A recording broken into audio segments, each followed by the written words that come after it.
우리가 삶을 살아가다 보면은 정말 중요한 것을 잊고 살 때가 있습니다. 그것은 바로 사람입니다. 사람 속에 담긴 그 하나님의 형상이 아름답기 때문에 우리가 사람을 가만히 보면, 그리고 사람을 자세히 보면, 또 사람을 존귀하게 사람을 살펴보면 그 삶 속에서 이 하나님의 사랑을 느낄 수가 있게 될 것입니다. 이미지 한 장 보도록 하겠습니다. 바로 삶이라는 글자 안에 담긴 사람입니다. 삶이라고 읽히기도 하고요, 사람이라고 읽히기도 하는데 여러분들은 어떻게 먼저 읽혀지십니까? 네, 어떻게 읽어도 상관은 없습니다. 중요한 것은 우리의 삶은 사람과 사람이 만나는 것이라는 것입니다.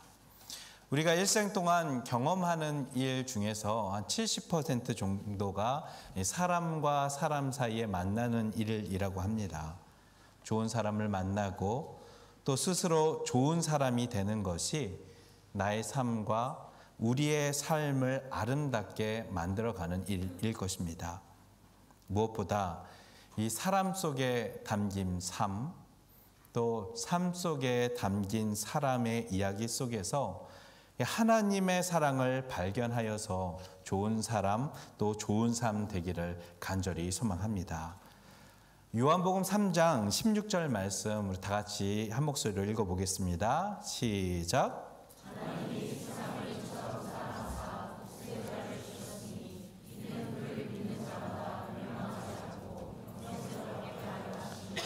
아멘. 여기서 세상 사람이라고 해석해 본다면 하나님께서는 세상 사람을 사랑하셔서, 하나님께서는 사람을 사랑하셔서 하나님께서 직접 내려오셔서 십자가에 못 박혀 자기 자신을 내어주시고 우리를 사랑해 주셨습니다.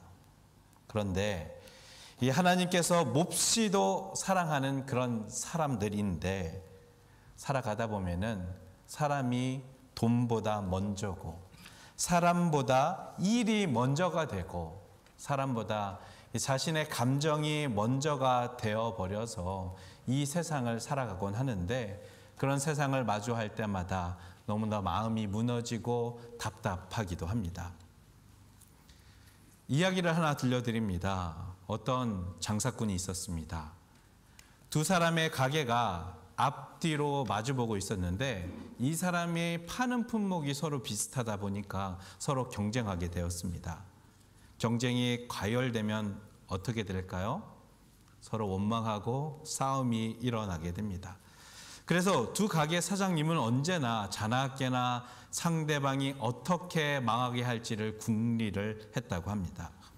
그런데 두 가게 사장님 중에 한 분은 교회를 다니셨습니다. 기도할 줄도 알았다고 합니다. 그래서 날마다 저 사람 좀 망하게 해주십시오 라고 기도를 했다고 합니다. 하나님께서 그 모습을 바라보시고서 너무나도 딱하고 안타깝게 여기시면서 천사를 보냅니다. 천사가 말합니다. 하나님께서 당신이 원하는 대로 소원을 말하면 그것 들어주신다고 하십니다. 그런데 단 한 가지 조건이 있습니다. 그것은 당신이 원하는 대로, 바라는 대로 그것이 일이 이루어지고 당신의 경쟁자도 2배를 얻게 될 것이라는 것입니다. 예를 들어서 당신이 100만 달러를 원하십니까? 그러면 하나님께서 당신에게 100만 달러를 줄 것입니다. 그리고 당신의 경쟁자에게는 200만 달러를 주실 것입니다. 당신이 100만 달러를 받고 당신 덕에 그 옆에 사람이 200만 달러를 받으니까 얼마나 좋겠습니까? 그 모습을, 그걸 통해서 하나님께서는 당신의 관계가 개선될 것이라고 생각하실 것입니다. 그러니까 당신의 소원 하나님께서 이루어 주실 것이다 라고 얘기를 합니다. 이제 두 분, 천사가 말합니다. 이제 두 분 그만 미워하고 서로 귀하게 여기면서 살았으면 좋겠습니다. 하나님께서는 이 방법까지도 동원해서 당신과 당신의 경쟁자가 교훈을 얻어서 당신의 삶이 회복되기를 간절히 바라십니다 라고 천사가 말합니다. 천사의 말을 들은 사장님이 한참을 생각하다가 어떤 소원을 드려야 되나 고민 끝에 말을 건넵니다. 천사님, 정말 뭐든지 다 이루어지는 거 맞습니까? 네, 그럼요. 천사가 고개를 끄덕끄덕거리며 대답하자 그 사장님이 한숨을 크게 내쉬며 이렇게 대답합니다. 이 방법이 좋을 것 같습니다. 아무리 생각해도요. 천사님, 제 한쪽 눈을 좀 멀게 해 주십시오. 이런 독한 마음, 한쪽 하면 상대방은 두 쪽 눈 빠지는 거 아닙니까? 이런 독한 마음, 이런 경쟁심, 이런 증오심, 이런 복수심, 같이 죽고 같이 망하는 길로 걸어가자고 우리 예수님께서 피땀 흘려가면서 우리를 구원해 주신 것 아닙니다. 제발 그 사랑, 나의 그 사랑을 좀 나누라고, 그 사랑 받고 나눠주면서 하나님 사랑 안에 거하라고, 그렇게 예수님께서는 피땀 흘려가며 우리를 구원해 주셨는데 하나님의 사랑을 그저 그냥 망각하고 망한 길로 가는 그런 자들을 보면서 하나님께서는 마음 아파하실 것입니다. 때마침 오늘 솔로몬의 재판도 같은 주제가 등장합니다. 우리가 이러한 타락한 이 망할 길로 가는 세상 어떻게 살아가야 하는가, 오늘 본문을 통해서 말씀해 주십니다. 먼저 이 재판이 왜 일어났는지 우리가 먼저 알아야겠죠. 왜 이 재판이 일어나게 되었을까요? 첫 번째, 하나님께서 주시는 지혜를 목적대로 사용하기 위함입니다. 솔로몬은 부족함이 아주 많은 사람이었습니다. 1,000번째 제사를 드린 그 마음을 하나님께서는 아주 기뻐해 주셨습니다. 그래서 꿈에 나타나서 무엇을 줄고 구하라는 질문에 어린아이 같이 미약한 존재가 바로 나이기 때문에 백성들을 좀 다스릴 줄 아는 지혜를 달라고 말씀합니다. 그렇게 말씀을 드렸더니 하나님께서 지혜와 총명함을 주셨습니다. 백성들을 잘 다스리기 위한 그 지혜를 하나님께서는 솔로몬 그렇게 그 지혜를 사용하라라고 하나님께서는 지혜를 주신 것입니다. 이제는 그 지혜를 써먹어야 할 때가 왔습니다. 시기가 적절하게 백성들 사이에서는 하나님께 지혜를 받았다라는 솔로몬 왕에 대한 소문이 이렇게 나기 시작했습니다. 백성들에게 그 지혜를 보여줄 재판으로 이 재판이 아주 적절했습니다. 왜냐하면 이 사건은 밤중에 은밀하게 일어났고 증인도 없고 그리고 진실을 밝혀줄 증거도 없었기 때문에 아무도 판결을 내릴 수 없는 상황이었던 것입니다. 그리고 이 사건 또 한번 이 사건 왕이 되었으니까 이 사건 한번 해결해 보라는 백성들과 고관들의 정치적 시험도 포함되어 있었기 때문에 이 재판을 치르게 된 것입니다. 아무튼 이 이유가 어쨌든 간에 하나님께서 주셨던 것들, 원래 주셨던 그 목적대로 사용할 때 빛이 난다는 것을 잊지 말아야 함을 알려주고 있습니다. 솔로몬이 어떻게 지혜를 구했나? 백성들을 잘 다스리기 위해서 지혜를 구했고, 오늘 본문은 그 지혜를 목적대로 사용하게 되니까 그 지혜가 빛을 발하고 있다는 것입니다. 하나님의 축복이 우리의 삶에 우리는 종종 나타나게 될 때가 있습니다. 그 이유와 배경들 무엇이든지 고민할 필요가 없습니다. 그저 그 목적대로 그리고 하나님 허락하신 대로 사용할 때 그것이 빛이 발하게 된다는 것 잊지 마셔야 할 것입니다. 그랬을 때에 해결하기 어려운 상황이라 할지라도 그것들이 어떤 문제가 다가올지라도 그 이상의 것으로 해결해 주시는 그 하나님의 은총을 경험하게 될 것입니다. 하나님께서 우리 각자에게 부어주시는 은사들 있을 것입니다. 그 은사들 목적대로 온전하게 사용될 때 하나님께서 그것을 빛발하게 해 주시고 그리고 솔로몬과 같은 지혜로 백성들을 잘 다스릴 수 있는 그 경험을 할 수 있도록 우리에게 은총을 허락해 주신다는 것입니다. 그 경험을 하는 저와 여러분들 되시기를 간절히 소망합니다. 아멘.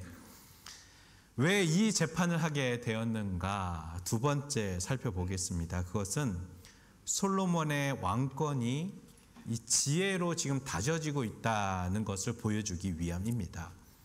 오늘 본문의 배경을 좀 살펴보면은 솔로몬은 다윗 왕의 10번째 아들입니다. 17명 중에 10번째 태어난 아들이었습니다.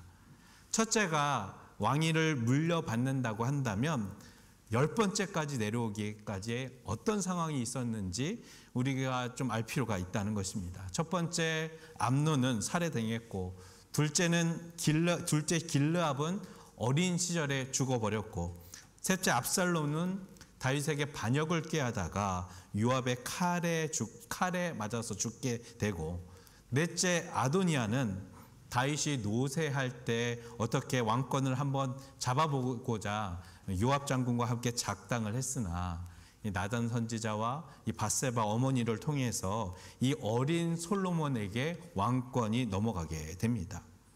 서열로 따져도 위아래로 10번째고 다윗의 아들 17명 중에 왕이 되는 것 어려웠을 텐데 솔로몬이 다윗에 이어서 왕권을 이어받게 되었습니다. 이러한 상황이라면 솔로몬의 초기의 왕권의 모습은 조금 흔들려 보일 수도 있고 불안해 보일 수 있는 그런 상황이었습니다. 다윗은 그 당시에 온갖 어려움을 겪고 헤쳐나가면서 그 리더십을 보여줬습니다. 그리고 전쟁을 통해서 용맹하게 싸우면서 리더십을 보여주면서 그의 왕의 권위를 두텁게 다졌습니다. 하지만 솔로몬은 이러한 배경이 없었습니다. 그래서 한편으로 바라보면 그저 얼굴 뽀얀, 아주 피부가 뽀얀 어린 왕자에 불과했던 그런 이미지였을 것입니다. 그런데 그가 왕으로서 권위를 세우려면 무언가 자신의 다른 모습을 조금 보여줘야 할 텐데 그런 의미에서 솔로몬은 어떤 것을 택했는가? 자신의 지혜를 선택해서 그 지혜로 왕의 권위를 다져가게 되었습니다. 열왕기상 3장 9절 말씀 우리 한 목소리로 함께 읽어보겠습니다. 열왕기상 3장 9절 말씀 시작. 누가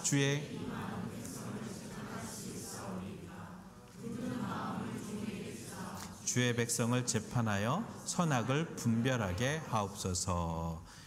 솔로몬은 자신의 왕권이 지혜로서 유지된다는 것을 알았습니다. 그렇기 때문에 지혜를 누구보다도 갈망하는 그런 삶을 살아갔습니다. 그리고 그 지혜로 겸손하고 낮은 마음으로 하나님께 간구했습니다. 그 모습이 하나님 마음에 들었다라고 말씀하고 있습니다. 우리가 한 주간 열왕기상 말씀을 살펴보면 묵상했던 말씀을 살펴보면 오늘 본문 이전에 2장 말씀에 보면은 이 하나님께서 지혜를 주시기 이전에도 솔로몬의 행동과 결단력들은 이미 지혜로운 사람처럼 보입니다. 그러나 전능하신 하나님 앞에서 낮은 자세로 그래도 지혜가 또 필요하다 그렇게 지혜를 구하는 겸손한 모습이 하나님 앞에 하나님 마음에는 흡족했던 것 같습니다. 그런 솔로몬에게 열왕기상 3장 12절에 보면은 내가 내 말대로 하여 내게 지혜롭고 총명한 마음을 주노니 내 앞에도 너와 같은 자가 없었거니와 내 뒤에도 너와 같은 자가 일어남이 없으리라 라고 말씀하면서 그가 구하지도 않았던 것 이상으로 하나님 복을 받게 되는 모습을 보게 됩니다. 이러한 소문이 주변 사람들에게 막 퍼졌고 백성들 또한 듣게 되어서 알게 되었습니다. 백성들이 그저 얼굴 뽀얀 왕이 솔로몬이라고 생각했는데 하나님께서 지혜를 허락하셨대. 하나님께서 그의 지혜를 허락하여 주셔서 우리나라가 더 좋은 나라가 될 거야. 그런 인식이 백성들 사이에 퍼지기 시작되었습니다. 하지만 그 지혜가 그냥 소문만 무성하고 말뿐인 지혜였더라면 사람들은 솔로몬이 그냥 얼굴 뽀얀 왕으로 기억하고 무시했을 것입니다. 그런데 때마침 아주 풀리지 않는 아주 어려운 재판이 솔로몬 앞에 다가오게 됩니다. 그래서 이 재판을 하게 된 것입니다. 그 당시 최하층민이었던 사람이 왕 앞에 나와서 재판을 받을 수 있는 일은 있을 수 없는 일이었지만, 이러한 배경적 맥락을 가지고 솔로몬은 이 여인들을 재판하게 된 것입니다. 이 여인들 누구였냐? 바로 창녀들이었습니다. 부정한 여인으로 평가되는 그런 사람들이었습니다. 부도덕한 여인이라고 만나지 않고 솔로몬이 그냥 피해버려도 누구도 한마디 하지 않았을 텐데, 솔로몬은 이 여인들의 재판을 덥석 잡고 판결을 내립니다. 어쩌면 우리가 이 재판을 바라보면서 모두가 멸시하고 있던 그런 여인이었고, 모두가 손가락질하는 그런 여인이지만, 그 여인의 모습까지도, 그 허물까지도 끌어안으시는 하나님의 마음도 담겨져 있는지도 모르겠습니다. 그래서 솔로몬은 그 여인의 말들을 충분히 들어주고, 솔로몬은 그 여인을 인격적으로 그 말을 귀담아 듣는 그런 배려를 보면서, 지혜를 받았다고 해서 그 지혜로 그냥 휘두르고 마는 것이 아니라 낮은 자세로 하나님의 마음을 헤아려 보려고 했던 그런 솔로몬의 겸손과 낮은 마음이 이 본문을 통해 느껴지게 됩니다. 솔로몬은 지혜를 받은 왕이었습니다. 근데 우리도 또한 무언가 받았습니다. 우리가 살아가면서 각자가 갈망하는 것들, 하나님께서 이미 부어주신 것들 있습니다. 그렇게 우리는 그것들을 누리며 살아가는데, 그 갈망들을 통해서 바라봤던 그 것들, 그 누리는 것들을 통해서 우리는 과연 그것을 성숙하게 사용되고 있는가 살펴보아야 할 것입니다. 그 속에 하나님의 마음을 담아내는 것, 우리가 받은 은사, 우리가 갈망하고 있는 그 것들에 하나님의 마음을 담아내는 것, 그것은 겸손하지 않으면 담아낼 수 없다라는 것을 오늘 본문을 통해 알 수가 있습니다. 내가 이미 가졌다 할지라도 하나님께서 한번 후 불면 사라지는 것들임을 기억하면서 그렇게 하나님의 마음을 헤아리는 것, 그것이 겸손, 솔로몬의 겸손입니다. 이럴 때에 하나님께서 구했던 것 이상으로 복을 허락해 주신다라고 본문에서 말씀해 주고 있습니다. 그 복을 누리는 저와 여러분들 되기를 간절히 소망합니다. 그럼 이 재판의 내용을 좀 살펴보도록 하겠습니다. 창녀가 사흘 간격으로 아이를 낳았습니다. 근데 한 여인은 아들을 깔고 누워서 그 아들을 죽였습니다. 깔려 죽였습니다. 그 여인은 어쩔 줄 몰라 했습니다. 그때 이 여자가 이런저런 궁리를 하면서 내 같은 집에 있는 여인의 여자의 아기와 바꿔야겠다, 그렇게 생각을 합니다. 갓난아이가 막 태어났을 때 제가 기억을 더듬어 보자면 작은 소리와 움직임에 정말 민감하게 반응하게 되고, 또 막 그렇게 아주 예민하게 그 아이의 소리에 귀 기울이게 되는데, 오늘 본문의 한 여인은 잠을 자다가 배에 깔려갖고 죽여버리고, 한 여인은 아이를 바꿔치기 하고 있는데 그것도 모르고 그냥 잠을 자는 그런 모습을 보면, 이 여인들의, 이 창녀들의 삶이 그리 순조롭지 않다라는 것을 우리는 알 수가 있습니다. 하지만 제가 갓난쟁이 아이를 키워봤을 때, 제가 갓난쟁이 아이를 키워봤다라고 하면 아마 아내가 키우지도 않았으면서 그렇게 얘기한다라고 할 수도 있겠는데요. 아무튼 저도 키웠습니다만 또 키우는 모습을 이렇게 보게 되니까 아주 많이 피곤하고요. 잠도 잘 못 자고 다크서클이 막 입까지 내려오고 그런 기억이 납니다. 물론 모든 남편들도 또한 이렇게 생각할 겁니다. 나도 다크서클 내려왔고 많이 피곤했고, 또 한편으로는 기쁘기도 하지만 너무나도 고단하고, 한편으로는 아내 눈치까지 봐야 되고 여러 가지로 많이 피곤했을 텐데, 이 갓난쟁이 아이 한 명을 키우기까지 정말 많은 수고로움을 당하는 것을 우리는 알 수가 있습니다. 중요한 거는 세상의 모든 어머님들은 존경받아야 마땅하다는 것 기억해 주시기를 바랍니다. 아무튼 다시 본문으로 이렇게 돌아와서 한 집에 있던 그런 여인이 다시 잠자고 일어나서 그 아이에게 젖먹이려고 딱 일어났는데 그 아이가 죽어 있었습니다. 살펴보니까 자신의 아이가 아닌 것을 발견합니다. 그 상황을 인지했고 그 여인과 그 다른 여인과 둘 사이에 싸움이 막 일어나기 시작합니다. 산 것은 내 아들이고 죽은 것이 네 아들이다. 아니야, 죽은 것이 네 아들이고 산 것이 내 아들이지. 이렇게 계속 싸우면서 왕 앞에서까지 계속 싸우는 모습을 보게 됩니다. 그때에 지혜의 왕 솔로몬이 이렇게 냉정하게 말을 합니다. 칼을 가져와라. 칼을 가져와서 아이를 둘로 나누어라.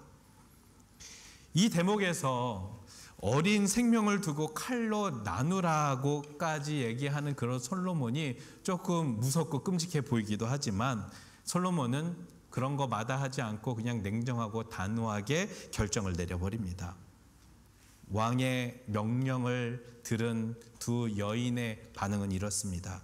진짜 엄마는 마음에 불붙는 것 같아서 왕께 청합니다. 원어의 해석에 보면 그녀의 자궁이 꿈틀거려서라는 번역이 되는데 목숨을 걸고 낳은 자식을 사랑하는 그런 어머니의 본능이 느껴지는 대목이기도 합니다.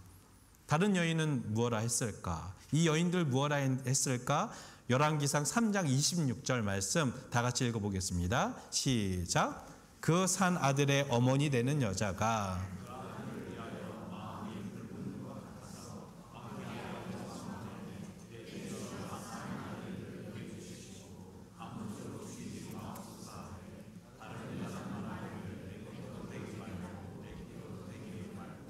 나누게 하라 하는지라.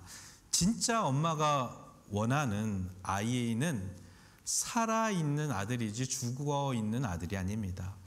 그가 함께 살아갈 수 없다고 해도 아이의 생명이 끊어지는 것만은 있어서는 안 되는 일이라 여겼고, 그래서 이 아들을 살려줘라, 이 아들을 살려줘라. 진짜 어머니는 그렇게 말을 하고 있습니다. 그런데 가짜 엄마는 하반절에 이렇게 말하고 있죠. 내 것도 되게 말고 네 것도 되게 말고 나누어 주십시오. 이 가짜 어머니에게 중요했던 것은 생명을 살리는 것보다 공평하게 나누는 것이 더 중요했습니다. 한마디로 손해보고 싶지 않겠다는 그런 마음입니다. 자신의 소유가 더 중요했고 자신의 것이 더 자신의 것만 중요하겠다는 그런 마음, 자신의 감정만 중요하고 자신의 지금 처지만 중요하고 자신의 상황만 더 중요하다고 여기는 그런 마음인 것입니다. 그런데 여러분, 이런 상황 혹시 우리들의 모습이지는 않습니까?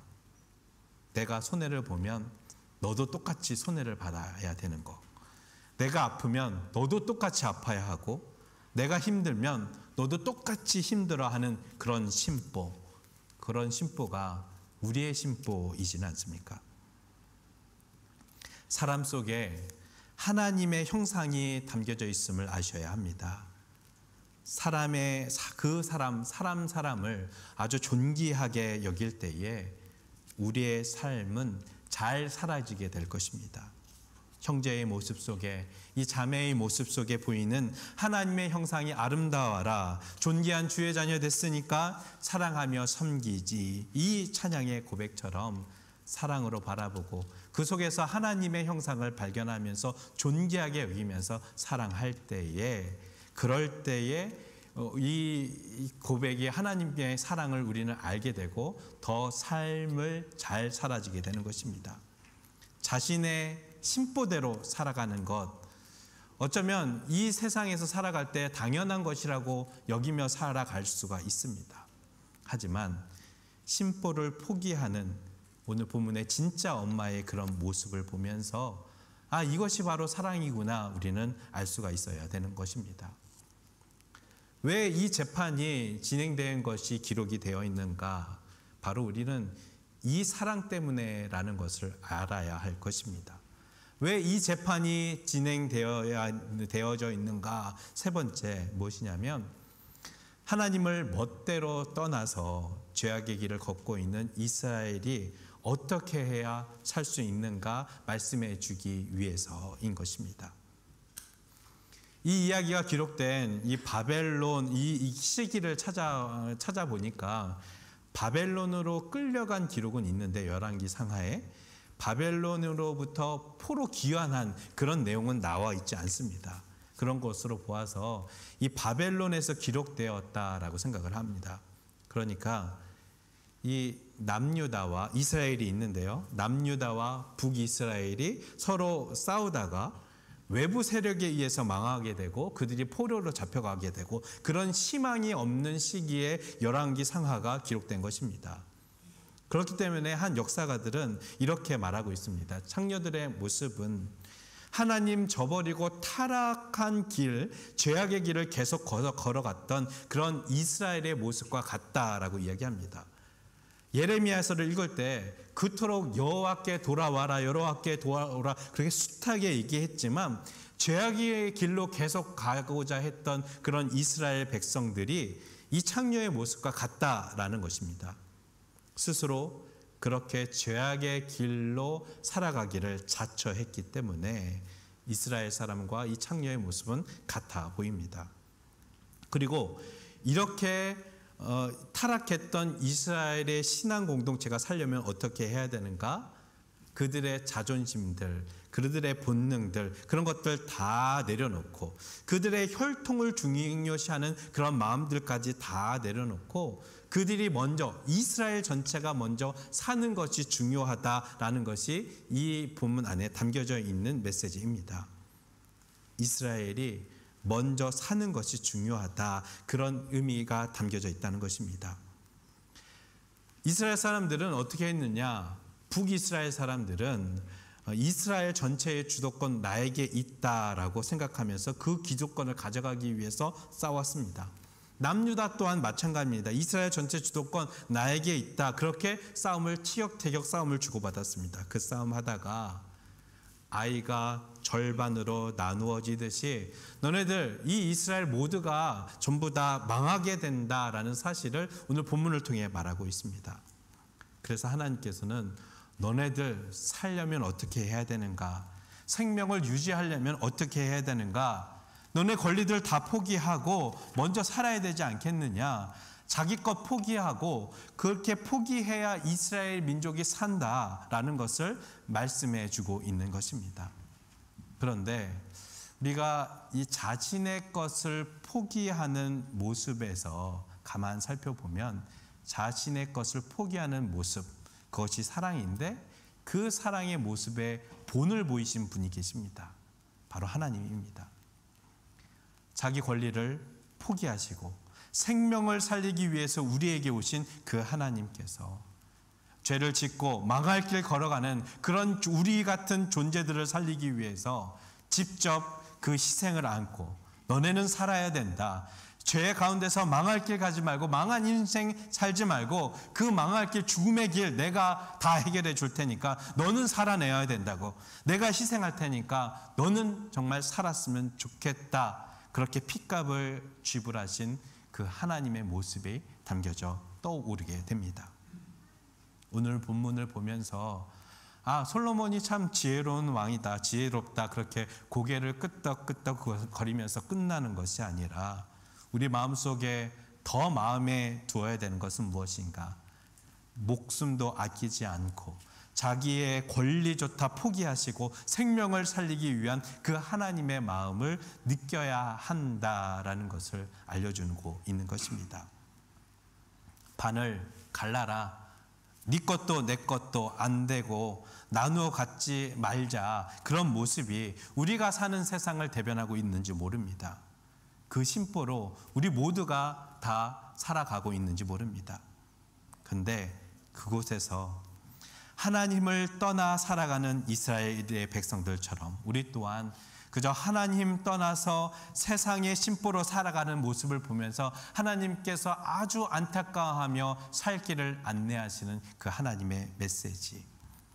하나님께서 자기를 포기하면서까지 십자가에서 사랑을 보여주시면서 살린 존재들이 바로 우리들임을 기억하셔야 할 것입니다. 우리가 사는 세상에서 모든 사람들을 내 발 아래 두고 싶어하는 그런 욕망들, 우리가 사는 세상 속에서 세상 사람들 모두 내 배에 똑같이 깔아 뭉개면서 죽게 만드는 그것은 삶이 아닙니다. 남보다 더 잘하기 위해서, 남을 더 잘 죽이기 위해서 살아가서는 안 될 것입니다. 여러분, 그 하나님의 마음을 바로 알아서 하나님께로 그 걸음들을, 그 삶의 걸음을 돌이키는 저와 여러분들 되시기를 소망합니다. 내 백성이 나를 떠나 돌아섰지만 내 사랑이 내 백성을 포기하지 못하니 내 모든 것 내어주고 나 그들을 얻으리라. 여호와께 돌아가자, 여호와께 돌아가자. 우린 넘어져도 그 사랑 영원하네.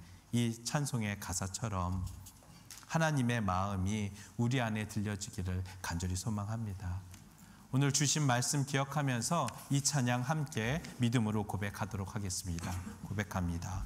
내 백성이 나를 떠나 돌아섰지만 내 사랑이 내 백성을 포기하지 못하니 내 모든 것 내어주고 나 그들을 얻으리라. 여호와께 돌아가자, 여호와께 돌아가자.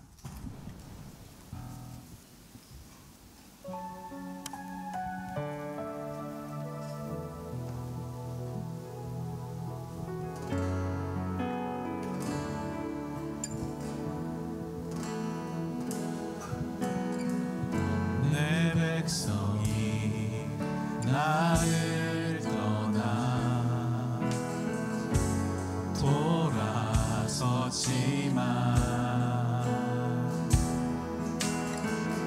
내 사랑이 내 백성을 포기 못하니 내 모든 것 내어주고 나 그들을 얻으리라. 여호와께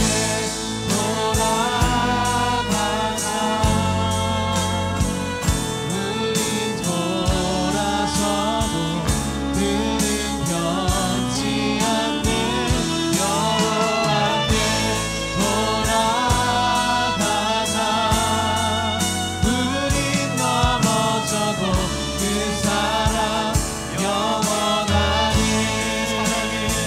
사랑은 오래 참고 자신을 내어주니 서로 사랑할 때 세상은 죽어내 사랑은 절대 지지 않네. 여호와께 돌아가자. 우린 돌아서도 그는 변치 않네. 여호와께 돌아가자. 우린 넘어져도 그 사랑 영원하니. 여호와께 돌아가자. 여호와께 돌아가자. 우린 돌아서도 그는 변치 않네. 여호와께 돌아가자. 우린 넘어져도 그 사랑 영원하니. 여호와께 돌아가자. 우린 돌아서도 그는 변치 않네. 여호와께 돌아가자.